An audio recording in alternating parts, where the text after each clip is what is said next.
Assalamualaikum warahmatullahi wabarakatuh. Selamat berjumpa lagi dengan saya dalam pembelajaran IPS. Anak-anakku, apa kabarnya hari ini? Semoga kalian selalu dalam lindungan Allah Subhanahu wa Ta'ala. Jangan lupa selalu jaga kesehatan, selalu cuci tangan, selalu memakai masker, selalu membantu orang tua, dan rajin beribadah. Dan tidak kalah pentingnya lagi adalah kalian harus tetap semangat belajar. Anak-anakku, untuk pertemuan kali ini yang kita bahas adalah materi tentang letak dan luas Indonesia. Oke anak-anakku, sebelum kita ke pembelajaran, kalian diharapkan nanti setelah mempelajari materi ini kalian bisa tahu atau memahami tujuan pembelajaran untuk hari ini. Yang pertama adalah menunjukkan unsur-unsur atau komponen peta. Yang kedua adalah menyebutkan letak Indonesia secara astronomis dan geografis Indonesia. Yang ketiga adalah menjelaskan implikasi letak Indonesia terhadap aspek ekonomi, sosial, dan budaya. Yang keempat adalah menjelaskan implikasi letak Indonesia secara geologis.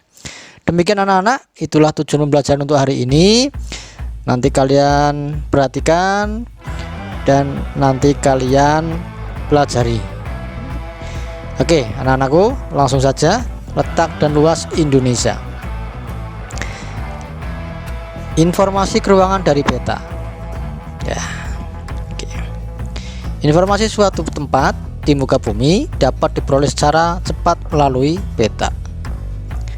Begini anak-anak, ketika kita melihat peta, maka kita bisa melihat gambaran letak suatu daerah, suatu negara, atau yang lain.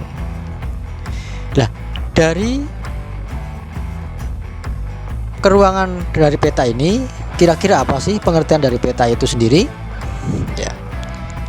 Peta adalah gambaran sebagian atau seluruh wilayah permukaan bumi dengan berbagai kenampakannya pada bidang datar yang diperkecil dengan menggunakan skala tertentu.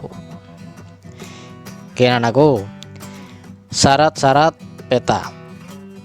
Yang pertama adalah konform, yaitu bentuk peta yang digambar harus sebangun dengan keadaan yang sebenarnya di lapangan. Yang kedua adalah equidistant, yaitu jarak-jarak yang tergambar di peta harus tepat perbandingannya dengan jarak sesungguhnya di lapangan. Yang ketiga adalah equivalen, yaitu daerah atau bidang yang tergambar harus sama luasnya jika dikalikan dengan skala peta. Itulah anak syarat-syarat peta. Ada 3, yaitu conform, equidistant, dan equivalen. Nah, selain syarat-syarat peta, juga terdapat yang dinamakan komponen-komponen peta. Di antaranya adalah 1. Judul peta. Judul peta menunjukkan isi suatu peta. Misalkan peta Indonesia, berarti memuat wilayah-wilayah yang masuk dalam Indonesia. Peta dunia berarti yang memuat negara-negara yang ada di dunia. Misalkan peta Kabupaten Pekalongan, berarti peta yang memuat wilayah-wilayah yang masuk dalam wilayah Kabupaten Pekalongan. Oke, yang kedua adalah skala peta. Nah, skala peta ini adalah menunjukkan perbandingan antara jarak di peta dengan jarak sesungguhnya di lapangan. Ya. Nah, di skala peta ini ada skala angka dan skala garis. Oke, skala angka berwujud perbandingan angka, misalkan 1:10.000, 1:1 juta, 1:50.000, dan yang lain-lain. Oke, yang kedua adalah skala garis atau skala grafis. Skala garis atau skala grafis adalah skala peta yang berbentuk garis dengan ukuran tertentu. Perhatikan. Nah, ini anak-anakku ya, ini contohnya. Oke. Yang ketiga adalah orientasi utara. Nah, di dalam peta biasanya adalah memiliki orientasi arah utara, dan orientasi arah utara adalah digambarkan selalu berposisi untuk orientasi utaranya adalah di atas. Ini adalah berbagai contoh ya untuk gambar orientasi. Yang keempat adalah simbol peta. Simbol peta adalah tanda khusus pada peta yang mewakili objek yang dipetakan. Di antaranya adalah ada simbol titik. Contohnya adalah ibu kota negara, simbol ibu kota provinsi. Itu yang gambar jangkar adalah simbol pelabuhan. Yang gambar pesawat dalam lingkaran itu adalah bandar udara. Yang segitiga hitam gunung api tidak aktif contohnya ya. Yang segitiga merah itu adalah simbol gunung api berapi. Oke, yang kedua adalah simbol garis. Contohnya adalah sungai ya, simbol jalan raya, simbol jalan desa, ada batas negara, batas provinsi ya, ada batas daerah. Yang C adalah simbol warna. Nah, simbol warna ini adalah biasanya dipakai untuk menggambarkan kenampakan ketinggian dan kenampakan kedalaman. Nah, untuk warna coklat ini adalah biasanya digunakan untuk ketinggian daratan, sedangkan warna biru itu adalah digunakan untuk menggambarkan kedalaman laut. Contoh, semakin warnanya coklat tua maka itu adalah menggambarkan ketinggian suatu daratan. Contohnya adalah dataran tinggi Dieng. Sedangkan untuk warna biru, semakin warna birunya tua itu adalah menggambarkan semakin dalamnya laut. Oke, yang D adalah simbol area. Nah, simbol area ini adalah biasanya adalah simbol untuk menggambarkan danau, simbol untuk menggambarkan rawa, simbol untuk menggambarkan sawah ya gitu. Oke, yang kelima adalah garis koordinat. Garis koordinat adalah garis khayal pada peta berupa koordinat peta dalam bentuk garis lintang dan garis bujur. Yang keenam, inset. Inset merupakan peta kecil yang ada pada suatu peta untuk menunjukkan lokasi daerah yang dipetakan di antara lokasi lainnya yang lebih luas. Perhatikan contohnya ini ya. Ini adalah contoh gambar peta yang disitu adalah sudah ada keterangan-keterangannya yang menunjukkan judul peta, ada tanda orientasi, ada skala dan lain sebagainya. Oke, yang ketujuh adalah legenda. Legenda menunjukkan keterangan semua objek yang ada atau muncul pada muka peta. Contohnya ini ya. Oke, yang kedelapan, sumber peta. Sumber peta menunjukkan orang atau lembaga yang membuat peta. Dari sumber peta inilah diperoleh informasi untuk membuat peta, sehingga bisa dinilai kualitas peta yang dihasilkannya. Oke, kita lanjut. Letak dan luas Indonesia. Kalau kita lihat, Indonesia adalah negara di Asia Tenggara yang merupakan negara kepulauan terbesar di dunia yang terdiri dari 13.446 pulau dengan luas wilayah 1.922.570 km persegi dan perairannya adalah seluas 3.257.483 km persegi. Letak Indonesia dapat dilihat dari tiga tinjauan. Yang pertama adalah kita tinjau dari letak astronomisnya. Letak astronomis Indonesia adalah terletak di antara 6 derajat lintang utara sampai 11 derajat lintang selatan dan 95 derajat bujur timur sampai 141 derajat bujur timur.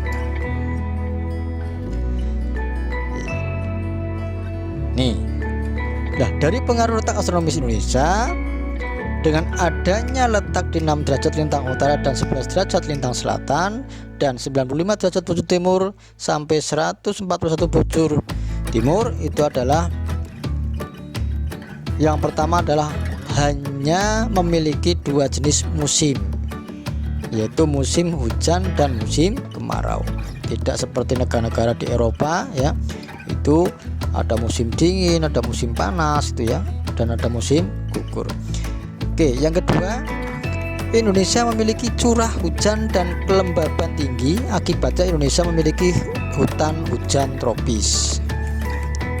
Kalian bisa lihat contoh-contoh hutan di sekeliling kita. Itu hutannya itu adalah termasuk hutan hujan tropis. Ciri-cirinya adalah hutannya lebat, pohonnya tinggi-tinggi dan besar-besar. Oke. Yang ketiga adalah pemanasan matahari berlangsung sepanjang tahun. Yang keempat adalah panjang waktu siang dan malam relatif sama dan tetap sepanjang tahun. Yang kelima adalah memiliki 3 daerah pembagian waktu, yaitu Indonesia bagian barat, Indonesia bagian tengah, dan Indonesia bagian timur. Oke. Yang kedua adalah letak geografis. Letak geografis adalah letak suatu wilayah ditinjau dari kenyataannya di muka bumi.